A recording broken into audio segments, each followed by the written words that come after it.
오늘 말씀 함께 좀 보도록 하겠습니다. 오늘의 말씀의 제목이요, 예수님의 제자 사역 1돼 있죠. 그래서 왜냐하면 이제 오늘부터 6장 한 중반까지 물론 이제 계속되는 내용들에서 나오지만 집중적으로 좀 나오고 있어요. 예수님이 제자 삼는 사역들, 그다음에 제자란 어떤 것인지에 대해서 우리가 한동안 계속 살펴볼 것 같아서 제가 예수님의 제자 사역 1 큰 제목을 삼았고, 그다음에 작은 제목은 뭐예요? 얘가 사람을 취하리라. 얘가 사람을 취하리라. 오늘 너무 유명한, 사실은 우리 교회에서 많이 설교를 들었던 말씀이기도 하고 굉장히 중요하게 다루는 그런 본문 말씀이기도 합니다. 이 말씀에서 예수님께서 하신 말씀이거든요. 얘가 사람을 취하리라. 이것이 제자 삼는 사역, 제자를 처음으로 삼는 그 모습들을 누가복음에서 첫 번째로 이제 소개하고 있는 장면인데, 여기서 이제 무엇을 말씀하시는지 한번 살펴보도록 할게요. 누가복음은 어느 정도는 복음서가 다 그렇습니다. 연대기적 시간적 순서를 따르기는 해요. 어느 정도는. 그런데 누가복음 같은 경우에는 중요한 어떤 주제적 메시지를 더욱더 그 순서의 흐름 가운데 넣고 있습니다. 우리가 지금까지 살펴봤던 것은 여러분들이 뭐 다 기억은 하지 못해도 어떤 흐름과 맥락을 한번 생각해 본다면 그저 그 하나님부터 나오잖아요. 하나님의 계획이었다라는 것, 구약의 역사관에 대한 부분들이 나왔고, 그다음에 이제 예수님이 오셔서 예수님이 어떤 분이신가에 대해서 굉장히 집중적으로 그 전까지 주제적으로 다뤘어요. 그러면 이제 그 예수님, 하나님의 아들이시고 모든 통치권을 회복시키실, 모든 귀신을 내쫓을 만큼의 강한 능력을 가지신 그 예수님께서 이제 어떻게 하십니까? 사람들을, 제자들을 삼아요. 그래서 하나님의 일들을 나중에 주님이 다시 오시는 그날까지 감당해야 될, 그래서 이제 제자들, 이 제자들이 나중에 사도행전 가면 사도라고 불리죠. 예수님의 부활과 승천, 그 다음에 성령의 충만함까지 모든 과정을 겪은 그 사람들이, 사도들이 흩어져서 복음을 전하고, 또 진짜 하나님 말씀에 명령했던 것처럼 땅끝까지 이르러 제자를 삼는 그런 사역들을 하게 됩니다. 그것과 연결을 지어서 이 본문을 좀 볼 필요가 있어요. 그래서 오늘 이제 5장부터는요 6장 한 19절 정도까지는 계속해서 제자 삼는 이야기가 나와요. 그 다음에 제자와 관련된, 예수님이 제자를 어떻게 삼으시고, 그 다음에 제자라고 한다면 제자를 오늘 삼는다라는 것, 제자를 취한다라는 것이 주제적 어떤 말씀인데, 그것이 어떤 의미를 가지고 있는가 우리한테도 가르쳐 주시는 바가 있거든요. 그래서 이제는 제자 사역이 어떤 주제적 메시지로 한동안 계속될 것 같습니다. 여러분, 이 제자라는 말, 또 한국교회 가운데는 제자 훈련, 제자 사역, 제자도, 책도 많이 나와 있고 훈련 프로그램도 이 제자와 관련돼서 굉장히 많이 한동안 유행을 했던 그런 부분이기도 해요. 근데 이 제자도, 그다음에 제자 훈련, 제자 삼는 거에 대한 사역의 어떤 초점이요, 성경적으로 참 많이 잘 출발을 했는데, 그것이 우리가 다 그렇습니다. 우리가 그런 어떤 실체를 파악하는 것도 참 중요해요. 교회가, 사람이 어떤 성경적 기반을 가지고 좋게 출발하지만 늘 어떤 유혹에, 어떤 시험에 항상 노출이 돼 있을 수밖에 없어요. 그래서 늘 그 중심을 잡기 위해서 애를 써야 되는 게 이제 우리의 모습이기도 하죠. 근데 정말 좋은 취지로, 좋은 목적으로 이제 시작됐던 제자도, 제자 훈련, 제자 훈련하면 우리 한국교회에서는 그죠, 오카노 목사님 가장 대표적인 그것인데, 오카노 목사님이 그런 얘기를 하세요. 제일 처음에 그 몇몇 안 되는 성도들과 제자 훈련했을 때가, 그 큰 교회를 이제 세우고 난 이후에도 그 목사님이 그러셔요. 그때가 가장 나한테는 행복한 시간이었고 가장 기억에 남는 시간이었다, 이런 얘기를 합니다. 그러니까 이게 제자 훈련이 이제 특화되어져 가고 프로그램화되어져 갖고 한국교회 흩어져, 만약에 전체적으로 전부 다 이제 그것이 유행하고, 저도 이제 거기 제자 훈련에서 다 제자 훈련 것도 다 받아봤는데 또 경험도 해보았고, 근데 여러분 이제 이 제자 훈련인과 제자도의 방향성에 대한 것들 우리가 좀 잘 볼 필요가 있어요. 이게 조금은 성경적이지 않은 방향으로 흘러갈 때가 참 많이 있었다라는 거예요. 그래서 그 부분이 진짜 제자 삼는 것, 진짜 제자 훈련, 제자 사역이 성경에서 말하는 것이 무엇이 제자 훈련이고 제자 삼는 것인가. 또 우리 교회가 제자 훈련 프로그램 상관없이 교회는요 계속 제자를 삼아야 돼요. 그죠? 계속 제자들 양성해 나가야 됩니다. 예수 믿는 사람들의 우리가 제자가 먼저 되어져야 되죠. 그죠? 되어져야 되고, 그다음 또 다른 제자들이 계속해서 나와야 진짜 그게 교회의 생명력이고 복음의 생명력이라고 할 수가 있겠죠. 그래서 이제 그런 부분들을 오늘 본문 말씀을 통해서 좀 잘 한번 살펴보고, 기존과 완전히 다른 개념일 수 있습니다. 완전히 다른 개념일 수 있고, 또 우리 교회가 늘 하나님께서 주시는 것이 그런 어떤 은혜와 복이 있는 것 같아요. 그래서 새로운 성경적 개념을 좀 잘 세워서 우리 포에마 교회가 그런 제자를 계속해서, 그죠? 양성하고 제자들을 삼는, 그런 제자 삼는 교회에 그런 교회가 될 수 있기를 주님의 이름으로 축복합니다. 자, 그럼 본문부터 한번 살펴보겠습니다. 1절부터 3절까지 먼저 읽어보겠습니다. 5장 1절부터 3절까지 한 목소리로 시작. 무리가 몰려와서 하나님의 말씀을 들을새 예수는 게네사렛 호숫가에 서서 호숫가에 배 두 척이 있는 것을 보시니 어부들은 배에서 나와서 그물을 씻는지라. 예수께서 한 배에 오르시니 그 배는 시몬의 배라. 육지에서 조금 떼기를 청하시고 앉으사 배에서 무리를 가르치시더니. 아멘. 여기까지 읽겠습니다. 자, 오늘 이제 무리가 몰려와서 이제 장소가 지난번에 이제 가버나움이었는데, 어쨌든 가버나움이 갈릴리 호수를 끼고 있는 그런 지역 가운데 있는 장소였다면, 오늘도 게네사렛이라는 장소가 등장하죠. 다 그 근방에 근처에 있는 장소입니다. 이제 오늘 보시게 되면 배가 있고 호숫가에 서서 이제 설교를 하시는데, 오늘 이제 3절에 보시게 되면 배를 조금 떼기를 청하시고, 배를 육지에서 좀 뗀 다음에 배 위에 앉아서 말씀을 전하시는 장면이에요. 그러니까 이제 무슨 얘기를 하고 싶었냐면, 이제 해변가라고 게네사렛 빛이 다 있어요. 지금도 그 지역에 게네사렛이라는 동네가 그쪽에 지금도 있는데, 그 지역의 그 빛이 해변가는 우리가 생각하는 해운대, 광안리 이런 모래사장이 쫙 있는 그런 빛이가 아니고, 그 산 절벽이 많아요. 절벽이. 그래서 절벽이 있고 바로 바닷가 있고. 네, 그렇기 때문에 이제 배에서 또 설교를 전하면 그 좋은 효과가 뭐냐면 소리가 다 퍼지는 거예요. 이렇게 해변가로 쭉 퍼져 있는 것이 아니라 이렇게 쭉 올라가 있는 그런 산등성이, 그런 절벽 같은 것들이 다 그렇진 않지만 그런 어떤 지형적인 특성이 있어서 말씀을 전하시면, 배 위에 전하면 이제 소리가 다 전달이 되어지는, 왜냐하면 이제 그만큼 그런 장소가 필요할 만큼 사람들이 어떻게 됐다는 거예요? 굉장히 많이 몰려왔다는 거예요. 여기서 이제 몰려왔다라는 거는 원어적 표현으로 너무 많아서 막 밀어붙이는 상황이었다는 거예요. 그럴 만도 하죠. 왜 그렇게 사람들이 많이 몰려왔어요? 무리들이. 예수님을 아는 거예요? 예수님에 대한 것을 아는 거예요? 예수님을 아는 게 아니라, 그렇죠, 예수님에 대한 것을 아는 거죠. 어떤 거? 예수님 관련해서 병을 치료하니까. 그 연약한 사람, 힘든 사람, 뭐 그때 지금처럼 의학이 발달한 시대도 아니었기 때문에 온갖 병이란 병은 다 가지고 있었을 거예요. 치유가 되지 않는 그런 사람들이 소문을 다 듣고 막 이제 구름대처럼 몰려와서 게네사렛 호수에 몰리니까 예수님께서 어떻게 해요? 그 사이에서 막 말씀을 전할 수가 없잖아요. 근데 그 마침 어부들이 이제 고기를 잡고 들어와서, 고기를 이제 목 잡고 들어온 거죠. 밤새도록. 그 어부들이 지금 누구예요? 예수님의 이제 제자들이 될 사람들이죠. 그 사람들이 배를 가지고 들어와서 배를 대고 그물도 씻고 있어요. 이게 이제 누가복음에만 있는 좀 내용이에요.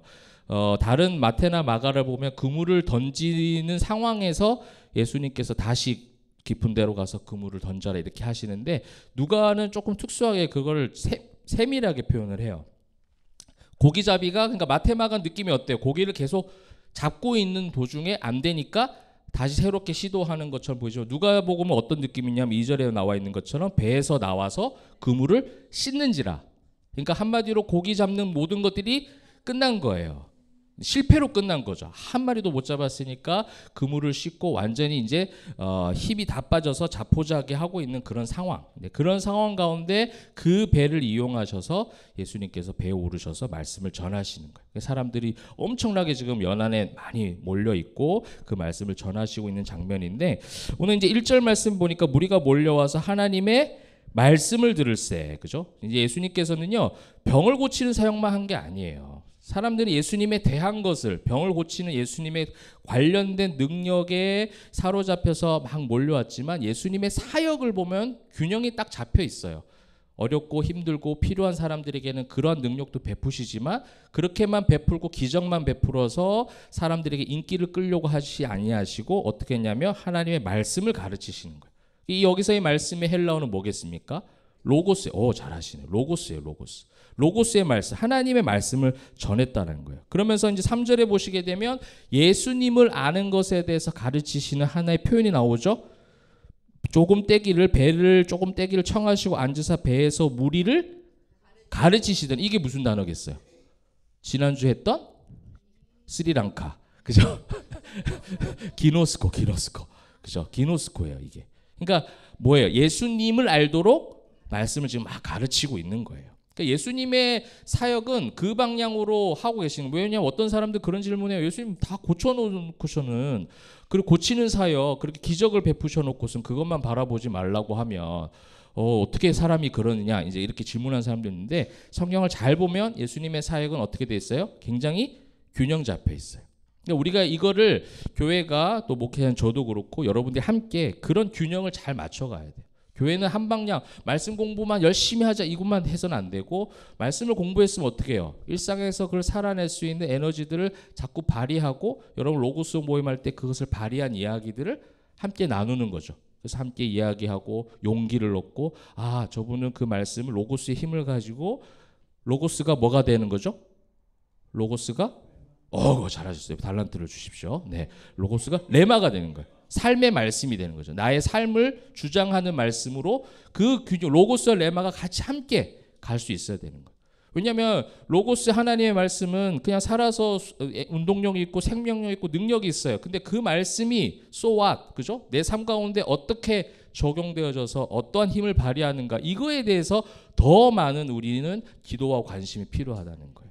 여러분, 말씀은 지금 우리가 말씀이 없어서 그거인 세상 아니잖아요. 말씀이 없어서 그것이 아니라, 또 먹을 것이 없어서 기갈이 아니라, 정말 하나님 안에서 이 레마의 말씀으로 예수님을 아는 지식이, 예수님을 아는 그 지식을 통한 삶이 따라오지 않기 때문에 그 균형이 깨어져 있다라는 것을 우리가 늘 고백했던 것처럼, 이것을 예수님께서 사역에 중점적으로 지금 제자 삼는 사역에서 첫 번째로 하시는 거예요.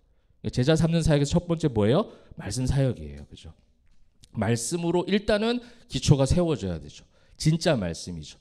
예수님에 대한 말씀이 아니고 예수님을 아는 말씀들이 우리 교회 안에도 여러분들이 그것을 위해서 기도 많이 해주시고, 또 우리가 그것을 위해서 2월달 달려왔던 것처럼 앞으로도 계속 어떻게 하나님께서 이끌어가실지 몰라요. 저는 계획이 있을까요? 없을까요? 그래요? 그렇게 보여요 제가? 근데 정답이에요. 옛날에는 계획을 세웠어요. 어떻게 1년, 2년치 계획까지 막 세우는데, 지금은요 그렇게 해도 나중에 다 쓰레기통에 버리는 경험을 너무 많이 해가지고 지금은 그냥 약간 준계획, 이렇게 할까요? 눈치 보는 거 하나님한테. 그래서 하나님이 기분 나빠하시면 안 할게요 이렇게 하고, 그렇게 하는 게 맞는 것 같아요. 그죠? 어떻게 이끌어갈지 몰라요. 아마 여러분들 사랑하셔서 하나님이 저를 이제 도구로 삼으시는 거기 때문에 여러분들에 맞춘 그런 말씀, 그런 로고스와 디다스코, 이런 어떤 은혜를 주시지 않을까, 그런 생각이 됩니다. 그것을 사모하는 저와 여러분 되시기를 바랍니다. 자, 그러면 이제 4절부터 6절까지 한번 또 읽고 또 한번 찾아보도록 하겠습니다. 4절부터 6절까지입니다. 시작.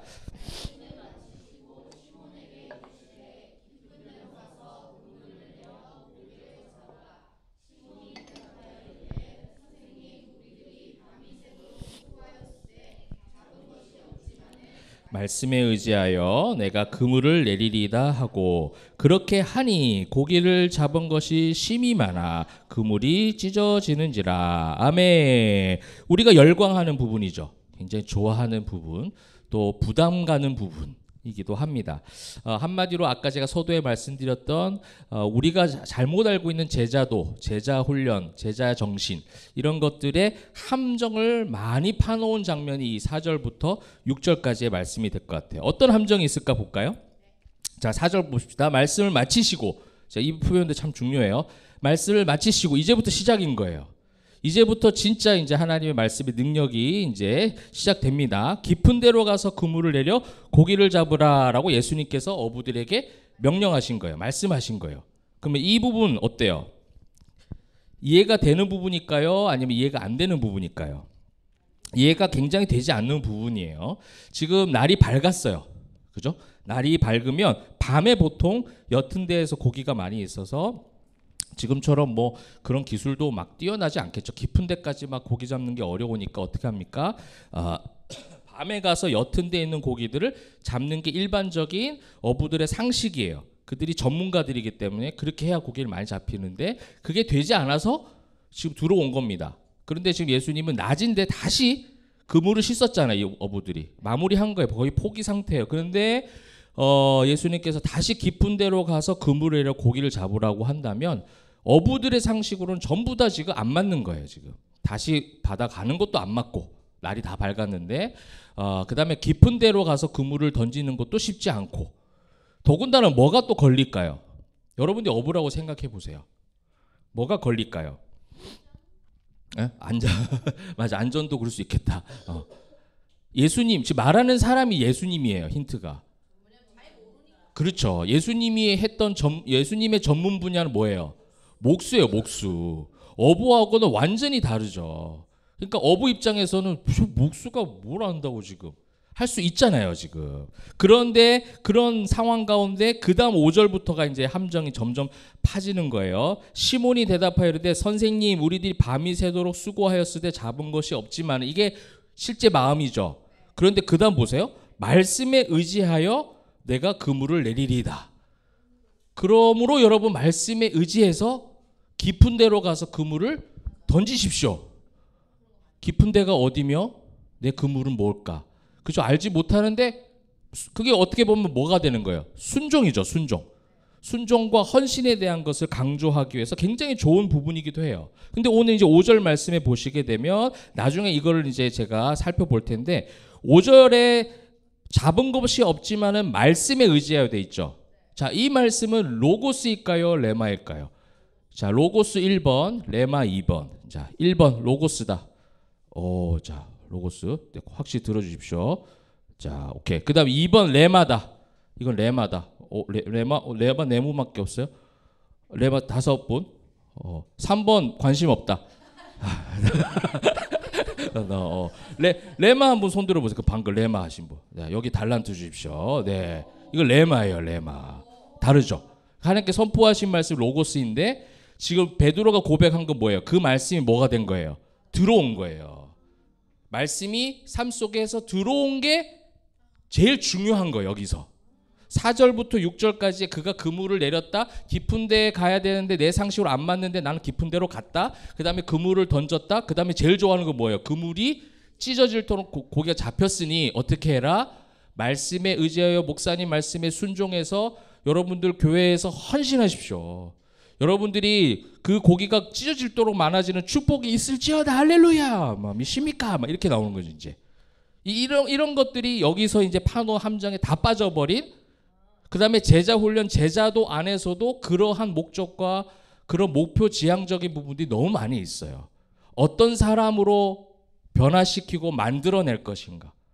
예수 그리스도의 제자가 아니었던 사람이 제자가 되어지는 것인데 제자가 되어졌을 때 어떠한 모습으로 교회에서 헌신하고 봉사하고 어떠한 하나님의 사람으로 살아갈 것인가에 대한 행동적인 부분의 방향성을 너무 많이 가지고 있다는 거예요. 그러니까 뭐가 보이는 거예요? 여기서는 순종이 보이는 거예요. 사실은 로고스의 말씀이 지금 베드로에게 레마로 임한 이것이 누가복음에서 지금 흘러왔던 맥락에서 우리가 살펴볼 수 있는 중요한 단서라는 거예요. 여러분 이거는 지금 요 제자 삼는 사역에만 처음에 나온 것이 아니라 마리아도 이 고백을 했잖아요. 내가 지금 천사를 통해서 내가 듣게 된 하나님의 그 말씀에 의지해서 그 말씀대로 이루어지기를 바랍니다 할 때 그 말씀이 뭐였어요? 레마라니까요. 우리가 이전에 했었잖아요. 이 사역적 균형이 가장 중요한 어떤 개념이라는 거예요. 베드로가 지금 깊은 데 가서 그물 던진 게 중요한 게 아니라 그에게 지금 로고스의 말씀이 레마로 내려왔다라는 거예요. 그에게 임했다라는 거예요. 그러니 그 앞에 뭐라고 지금 얘기한 것을 누가가 기록했냐면 만약에 그냥 기록한다면 5절에서 시몬이 대답하여 내가 말씀에 의지하여 그물을 던지겠습니다. 이게 이제 다른 성경에 나오는 다른 병행 본문에 보게 돼요. 지금 그런 걸 다 생략해요. 이런 말들을. 근데 누가는 뭐라고 썼어요? 먼저 우리들이 밤이 새도록 수고하였으되 잡은 것이 없지만은 이런 얘기를 하는 거예요. 없지만 하나님의 말씀이 내 속에 들어왔기 때문에 나는 힘과 용기를 가지고 이 땅 가운데 나아갑니다. 내가 그 깊은 데로 나아갑니다. 라는 하나의 은혜를 이야기하는 거예요. 그게 순종, 고기가 잡힌 것도요, 순종의 결과도 아니에요. 우리 순종의 결과로 얘기해요. 열매로 얘기해요. 그러므로 고기가 잡혀지기 위한 여러분들의 깊은 데로 가서 말씀에 의지하여 순종해서 그물을 던질 수 있는 그런 헌신이 여러분에게 필요합니다. 왜 여러분의 삶 가운데 그물에 고기가 안 잡힙니까? 왜 찢어질 정도로 그런 복을 못 받습니까? 그런 헌신과 그런 믿음이 여러분에게 없기 때문입니다. 얘기하는 거예요. 여러분 보세요. 베드로의 삶이 오늘 만약에 이것이 정말 그의 순종과 헌신과 결단이라면 베드로는 이 순간부터 예수님이 십자가에 못 박히시고 할 때까지 실수가 한 번도 나와서는 안 돼요.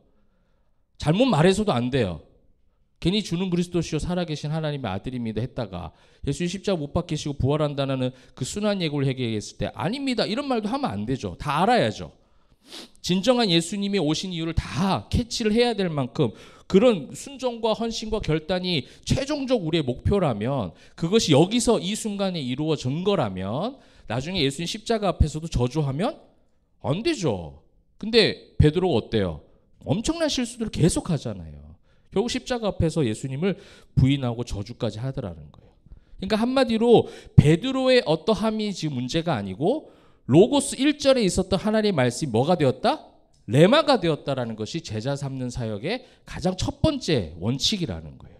다른 어떤 것으로 이루어지는 게 아니에요.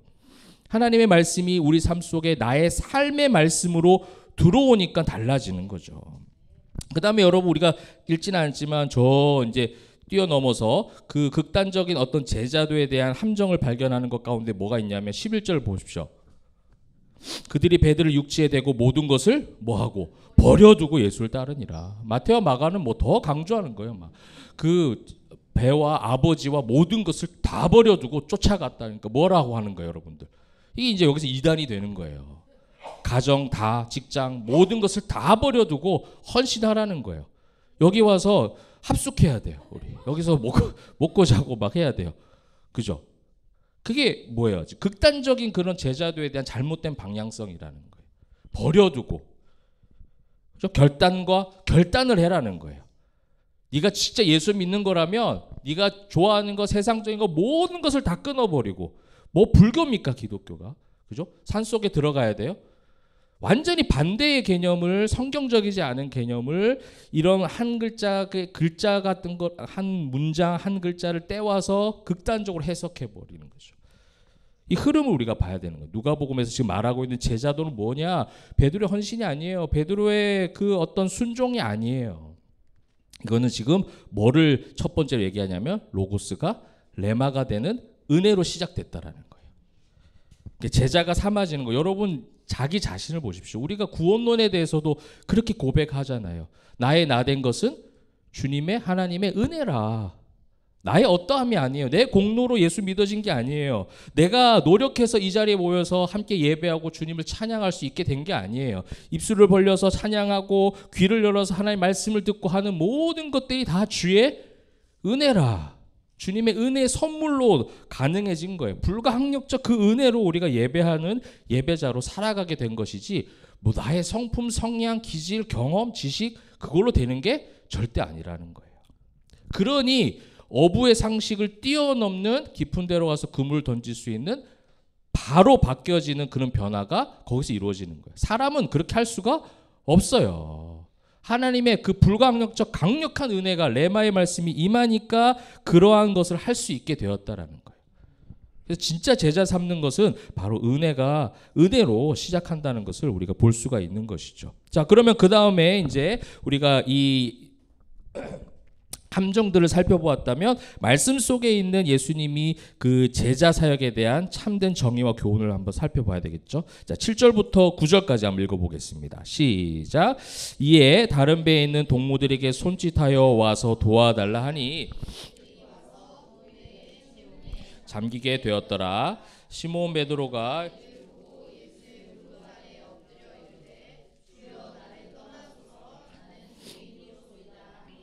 이는 자기 및 자기와 함께 있는 모든 사람이 고기 잡힌 것으로 말미암아 놀라고. 아멘. 여기까지입니다. 자, 보십시오. 여기서 이제 이것이 은혜다라는 것이 딱 나오잖아요. 누가 이걸 기록한 거예요. 마태바가는 없어요. 이게 무슨 내용이에요? 고기를 잡았는데 베드로의 반응 보세요. 베드로가 뭐라고 해요? 나는 죄인입니다. 나를 떠나소서 하는 거예요. 지금 자, 순종과 헌신과 결단에 초점을 맞춘 거라면 베드로가 왜 죄인입니까? 베드로가 왜 죄인이에요? 베드로 지금 너무 잘하지 않았어요? 말씀에 의지하여 깊은 데로 가서 그물을 던졌어요. 그리고 고기를 많이 잡아 올렸어요. 그러면 너의 그 순종과 너의 믿음이 너를 살렸도다. 막 이런 칭찬 받아야 되는 지금 상황 아니에요? 근데 베드로의 지금 반응 보세요. 베드로 뭐라고 얘기했다고요? 나는 죄인입니다. 나를 떠나소서. 그가 왜 이런 고백을 하냐는 거예요. 레마의 말씀이 들어오고 나서 말씀이 그 삶 속에서 경험이 되어지고 나니까 뭐가 지금 발견되는 거예요? 내 죄가 발견되는 거예요. 이게 은혜의 시작인 거예요. 여러분, 우리는 날마다 그 개혁주의, 그 성경으로 개혁한다라는 개념 뭐냐면 날마다 성경을 많이 읽자가 아니라 날마다 말씀을 통해서 뭘 자꾸 발견하는 거예요. 내 죄성을 발견하는 거예요. 여전히 내가 연약하고 여전히 난 예수가 없으면 구원받을 자격이 전혀 없는 사람이구나라는 것을 말씀을 통해서 자꾸 경험해야 돼요. 그래서 어떻게 해요? 불편한 말씀이 응하였다가 나오는 거예요.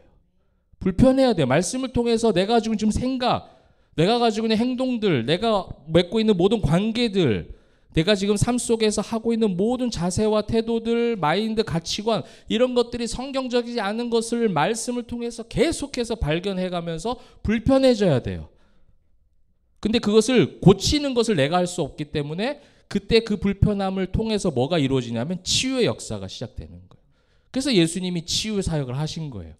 기적을 일으켜서 내가 이런 사람, 내가 이런 신의 능력을 가졌다 자랑하려고 사람들에게 인기 끌려고 하신 것이 아니라 그 복음의 과정을 보여주시는 거죠. 로고스가 진짜 이 땅 가운데 말씀이 육신되어서 오니까 그 능력의 말씀이 레마가 돼서 사람들을 치유하기 시작하는 거예요. 근데 그 치유하는 과정에서 지금 누가는 뭘 지금 기록한 거예요? 내가 죄인입니다 라는 거예요. 사랑하는 성도 여러분, 이 고백이, 이 진실된 우리의 고백이 저와 여러분에게 말씀을 볼 때마다 있기를 소망합니다. 이게 말씀을 보는 축복이에요. 말씀을 보고 내게 능력 주신 자에서 내가 모든 것을 할 수 있다. 우와, 난 모든 것을 할 수 있어. 복 있는 사람은 뭐 악인의 꾀를 쫓지 않고, 복 있는 사람은 시절을 쫓아 과실을 맺고 열매를 맺고, 야, 내 삶이 이제 열매가 맺어질 거야. 그죠? 강하고 담대하라. 하나님 바라보라. 그러니까 내가 이제 앞으로 가는 모든 삶 가운데 주님을 바라보면 모든 것을 이기게 하실 거야. 아니요, 질 때가 더 많을 거야 아마 여러분. 그죠? 지고 쓰러지고 힘겹고, 그러면서 뭘 발견한 거예요? 나의 죄성과 연약함을 발견하는 거예요. 그게 진짜 신앙의 시작이었다라는 겁니다. 그러면서 8절에 한번 보십시오. 시몬 베드로가 이를 보고 예수의 무릎 앞에 엎드려 이르되 주여 나를 떠나소서 나는 죄인입니다. 이것이 뭐냐면 이제 8절에 보면 이게 에이도웨어 기노스코의 개념이에요. 그렇죠. 기노스코의 개념이죠. 예수님을 아는 거예요. 이제 예수님을 아니까, 예수님을 알게 된 은혜가 오니까 내가 죄인입니다 라는 고백을 하게 되는 거예요. 그러면서 9절에 그것과 상반된 반응들이 또 나오죠. 이는 자기 및 자기와 함께 있는 모든 사람이 고기 잡힌 것으로 말미암아 놀라고. 근데 여기서 하나 보십시오. 이는 그냥 주변에 있는 모든 사람이 고기 잡힌 것으로 말미암아 놀라고 해야 되는데 뭐라고 돼 있어요? 자기 및 자기와 함께. 베드로도 지금 어떻게 해요? 왔다리 갔다리 하고 있는 거죠. 일단은 현상을 보고 반응한 거예요. 그런데 하나님은 베드로의 그 반석 위에 뭘 세우시겠다 약속하셨어요? 교회를 세우시겠다라고 베드로를 택하신 거예요. 왜? 몰라요. 저는 왜 그런지. 하나님이 하셨는데 어떻게 알아요? 베드로를 그렇게 택하셨어요. 그렇게 예정하셨어요. 예비하셨어요. 그러니 베드로의 마음에 베드로의 고백을 하는 것이 그냥 무조건 이 고기 잡은 것으로 말미암음이 아닌 은혜가 그의 가운데 시작되어져 가고 있다. 그리고 그가 아마 성화의 과정을 거쳐서 여러 시간과 여러 경험들이 지나고 성령을 만나게 되어지는 사도행전의 역사가 그 가운데 이루어질 때 그가 진짜 신앙인으로 바뀌어지는 은혜가 있잖아요. 근데 처음에 그를 택하셨다라는 그 은혜가 레마로 임했지만 9절에 누가는요 너무 정확한 거예요. 이 사람은. 그러니까 뭐라고 하냐면 자기 및 자기와 함께 있는 사람들 다 같이 똑같이 뭐에 대해서 지금 반응한 거예요? 예수님을 아는 것에 반응한 게 아니라 예수님에 대한 것에 막 반응하고 있는 거죠. 고기를 많이 잡힌 것으로 말미암아 놀라고 있는 거죠. 이걸 이제 그 미묘한 비교를 지금 이 누가복음 본문 안에서 보여주는 거죠. 그러면서 이제 결정적인 키워드를 이제 10절에서 예수님 말씀하신 걸 통해서 우리는 찾을 수가 있습니다. 마지막 10절인데 한번 읽어볼까요? 시작.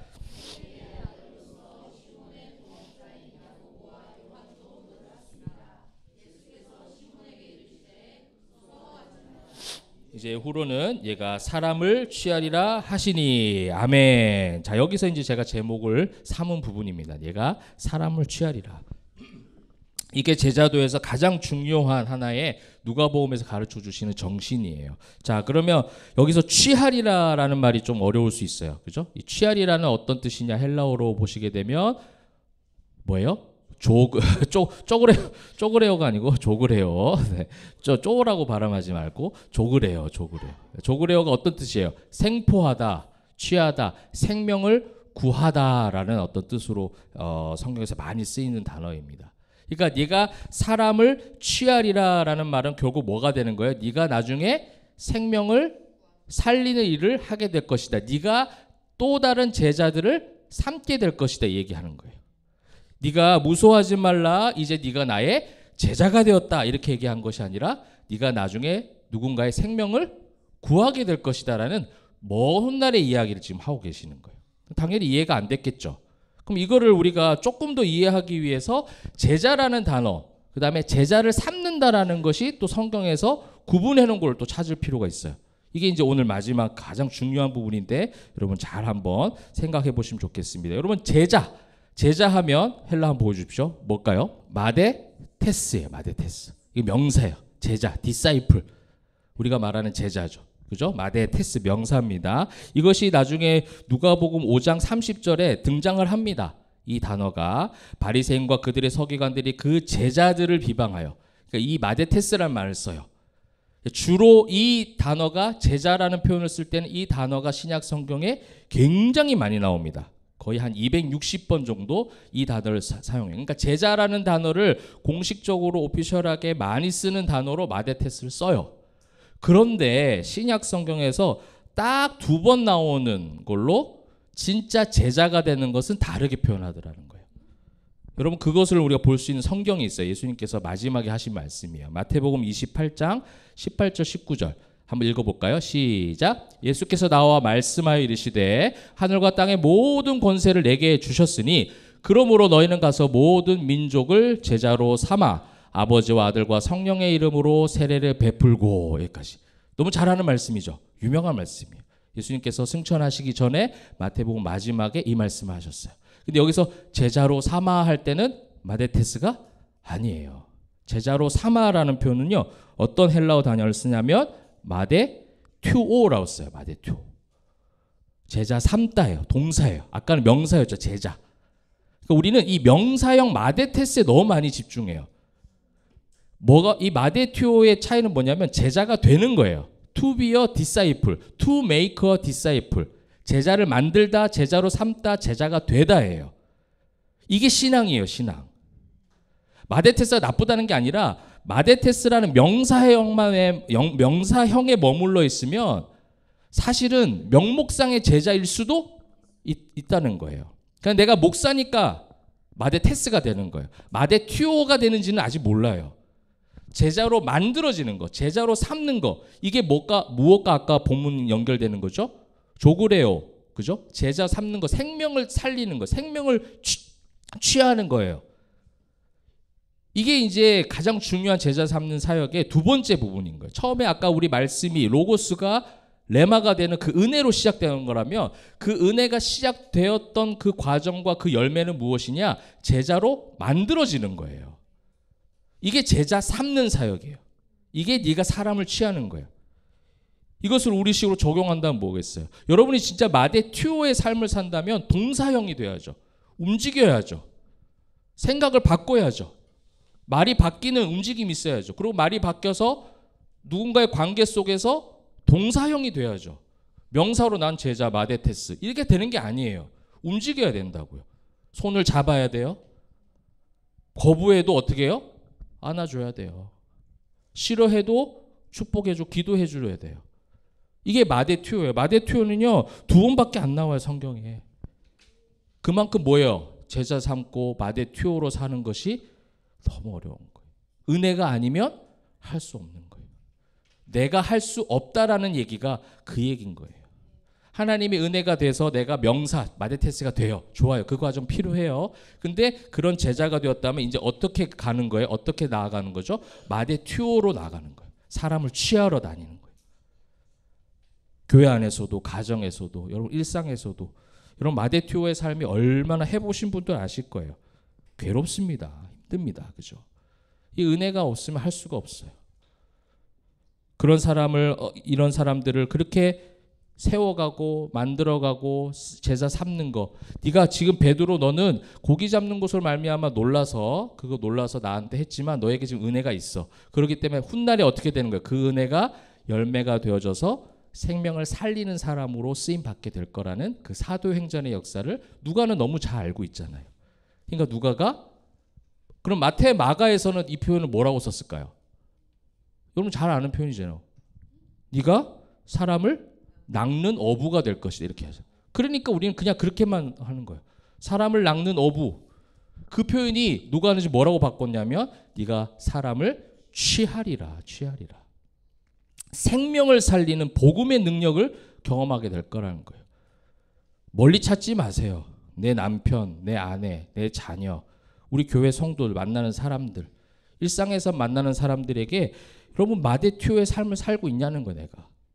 제자 삼는 그런 언어와 제자 삼는 동사형의 움직임이 모습들이 있냐는 거죠. 베드로와 이 고기 잡는 것을 보고 제자 삼아서 제자로 선택받은 사람들이 이제 예수님 따라가기 시작합니다. 근데 그 사람들은 아직 마데투오가 아니에요. 그래서 누가복음 뒤에는요 마데테스라는 표현을 많이 써요. 왜냐하면 그냥 명목상의 제자죠. 그들이 성령의 충만함을 보고 사도로 그렇게 하나님의 은혜를 경험하여서 그것이 결과로 나타났을 때 삶이 오기 전까지는 그냥 마데테스라고 표현하는 거예요. 여러분 우리 명목상 명사형의 제자 마데테스로 머물러 있지 말고 마데투오를 실천할 수 있는 그렇게 하게 해주시는 능력을 경험하는 그런 우리가 되어지기를 소망합니다. 그래서 궁극적인 성경적 제자도는요 제자를 삼는 거예요. 마데투오가 목적이 돼야 돼요. 그냥 마데테스로 해서 단순하게 교회에 헌신하고 봉사하는 자들, 목사님의 목회 철학을 이해해서 그 목회 철학에 맞추어서 가는 사람들을 양성해내는 그런 정신교육의 현장이 아니라는 거죠. 이거는 완전하게 생명을 거는 거예요. 생명이 생명을 낳는 거잖아요. 그죠? 하늘의 미랄이 떨어져서 땅에 죽고 나면 그 다음 생명이 그 예수님의 복음의 기본적인 논리잖아요. 그런 사람이 될 거라는 거예요. 내가 죽더라도 내 자존심이 뭉개지더라도 내 모든 것이 처참하게 짓밟힌다 할지라도 그렇게 되었을 때 나는 할 수가 없어요. 내 속에는 뭐가 있어요? 분노가 있고 자존심 상하고 기분이 나쁘지만 로고스가 레마가 되는 순간에 그게 괜찮아지더라는 거. 그때가 진짜 제자가 되는 거예요. 그때가 진짜 하나님이 기뻐하시는 진짜 제자로서의 삶을 살아가게 되는 겁니다. 주님이 나를 죽기까지 사랑하신 십자가의 무한한 은혜로 우리 제자로 만들어 주셨어요. 이제 그 사랑을 또 다른 주님의 예비된 제자들에게 생명을 살리고자 예수님의 마음으로 취하는 것. 이게 교회의 존재 이유의 가장 기본적인 거고 가장 빠져서는 안 되는 부분이에요. 교회 모임은요 사실은 어떻게 보면 저는 그것을 연습하는 시간과 장소인 것 같아요. 왜냐하면 교회만큼 다양한 세대가 다양한 사람들이 모이는 그런 장소가 공동체가 잘 없어요. 그렇죠? 학교도 다 비슷한 사람들끼리 모이고 뭐 직장도 약간 조금 다양한 사람들이 모이긴 하지만 그래도 조금 범위가 좁아요. 어린애들까지 있진 않잖아요. 그렇죠? 근데 교회는 어린아이부터 해서 우리 어른들까지 다양한 세대가 모여 있어요. 이 속에서 뭐예요? 우리 연습해야 돼요. 마데테스로 끝나지 말고 마데투오의 동사형인 사람으로 내가 제자 삼고 있는가. 여러분 제자 삼는다는 것을 뭐라고 생각하냐면 먼저 된 선배 제자가 후배 제자를 키운다 뭐 이런 개념이 있어요. 아니에요. 전혀 그런 게 아니에요. 생명을 살리는 거예요. 교회 안에도 우리 그런 사람들 있을 수 있잖아요. 그죠? 그런 사랑의 손길이 필요한 어린이가 있을 수 있고 어른이 있을 수 있어요. 그죠? 그런 사람들에게 뭐 하는 겁니까? 계속 손을 내밀어서 사람을 취하는 거죠. 여러분 그런 우리 진짜 제자들 됩시다. 여기서 그것이 연습이 되면 우리 바깥에서 무서울 게 없어요. 사실. 교회 안에서 그것을 자꾸 연습하고 또 그것이 잘 안 돼요 하고 막 너무 또 그렇게 영적 자괴감에 빠질 필요는 없습니다. 뭐가 필요한 거죠? 전제 은혜가 필요한 거예요. 로고스가 레마가 되는 은혜가 먼저 필요한 거예요. 그것을 먼저 사모하세요. 그러다 보면 진짜 우리가 그렇게 서로를 제자 삼는 모습으로 자연스럽게 나타나요. 자연스럽게. 저는 이거를 도덕적 윤리적인 실천을 여러분들에게 던져주는 것이 아니라 이 과정을 통해서 마지막 부분을 적용하는 것뿐이에요. 여러분들에게 로고스가 레마가 되는 은혜가 있길 소망하고 그것이 말씀으로 삶에서 움직여지면 내 가족들도 내 친지들도 내 친구 여러 가지 일상에 만난 사람 또 우리 교회 성도들 간의 관계 속에서도 그 제자 삼는 사랑의 마음들이 생겨날 줄 믿습니다. 그래서 여러분들이 진짜 마대테스에서 마대튜의 삶을 네가 사람을 취하리라 생명을 살리리라 이 하나님께서 우리에게 부여하신 그 사명들이 감당되어지는 은혜가 있기를 주님의 이름으로 축원합니다. 아멘. 말씀을 맺도록 하겠습니다. 우리가 보았던 것처럼 앞으로도 우리가 제자 삼는 사역들 그걸 통해서 말씀 공부도 할 거고 우리 2월 달에 함께 말씀을 가지고 씨름을 했잖아요. 오늘 이제 40대 팀이 마지막으로 하게 될 건데 그 말씀을 가지고 씨름했던 한 달이 전부 너무 기뻤어요. 너무 행복했어요. 근데 중요한 건 뭐예요? 말씀을 마치시고 그죠? 오늘 4절에도 있지만 말씀을 마치시고 그 다음에 레마로 말씀이 들어오는 순간 레마로 말씀이 들어오는 은혜가 그때부터 베드로에게 임하기 시작했어요. 여러분 이제 그 로고스 모임이 이제 2월달 잠깐 하는 끝났지만 앞으로도 우리가 계속 하겠죠. 어떤 모양으로든 그렇게 하게 될 텐데 그 말씀을 지식적으로만 듣고 커지는 것으로 끝나지 말고 그러면 마대테스에 불과해요. 명사에 불과해요. 그런 거 말고 진짜 마대튜어로 그 말씀이 가정에서 실천을 먼저 하세요.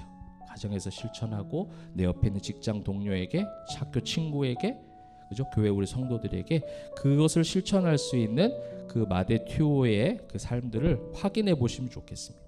그래서 말씀을 통해 예수님의 사랑을 자꾸 경험하고 또 은혜를 나누고 세속적인 모든 세상에 그때 뭐가 되는 거예요? 그때 버려버리는 것이 시작되는 거예요. 우리 자꾸만 그물 던지는 것부터 시작해요. 그 다음에 버리는 것부터 강조해요. 그게 됩니까? 안 됩니다. 그 버리라고 말하는 그 목사님도 못 버린 게 얼마나 많은데요. 그죠? 자기는 못 버리면서 계속 버리라고만 사람들에게 강조하잖아요. 그 버리는 게 얘기하는 게 아니에요. 하나님 우리에게 버리지 말고 소중하게 간직하라고 주신 것도 얼마나 많이 있는데 다 버려두면 문제가 생기죠. 근데 그걸 얘기하는 것이 아니라 진짜로 제자가 되어져서 살아가게 되어지면 뭘 버리게 될까요? 만약에 버린다면 그죠? 내 안에 있는 죄성을 버리는 것이 내가 가지고 여전히 미움과 시기와 질투들 내 안에 있는 그 분노와 부정적인 생각들 이런 것들이 버려지게 되겠죠. 어떤 현상적 물리적인 건 두 번째 세 번째고 그래서 그런 마대튜오의 제자 삼는 사람 여러분들이 제자 삼을 때 뭐가 되는 거예요? 제자가 되는 거예요. 제자가 돼서 제자 삼는 게 아니라 제자 삼는 은혜가 여러분 삶 속에서 시작될 때 드디어 여러분 그때 예수님의 제자라고 불리고 사도라고 불리고 복음을 전하는 하나님의 사람으로 하나님께서 기뻐하십니다. 그래서 우리 이번 한 주간에도 마대튜오 그죠? 그거를 실천해서 또 그 실천한 내용을 다음 주 로고스 모임 와서 함께 나누고 어렵지만 불편하지만 한번 해볼 수 있는 예배 시간 이후에 우리가 또 이렇게 함께 모여서 식사도 하고 교제도 하잖아요. 그 모습 속에서 한번 실천해 보세요. 다양한 사람들하고 이야기도 좀 나누고 그죠? 벌써 이제 20명 조금 넘었다고 끼리끼리 하지 말고 서로 좀 다양한 사람들하고 이야기도 나누고 인사도 하고 서로 근황도 묻고 지금 못하는데 나중에 30명 50명 되면은 끝장나는 거예요. 우리는 끝장나요. 거기서는 나는 어떻게 할 수가 없어. 지금부터 준비해야 돼요. 지금부터 우리가 연습을 못 하는데, 우리 지금 초기 멤버들이 이걸 연습 못 하는데 나중에 누군가를 어떻게 해요? 그러니까 제자를 못 삼는 거예요. 제자를 삼는다는 것은 보통 일이 아닙니다, 여러분. 제자 삼을 줄 아는, 제자를 삼는 그런 진짜 제자들, 그런 사람을 취하고 생명을 살리는 우리 포에마교회 성도님들 되시기를 주님의 이름으로 축복합니다. 아멘.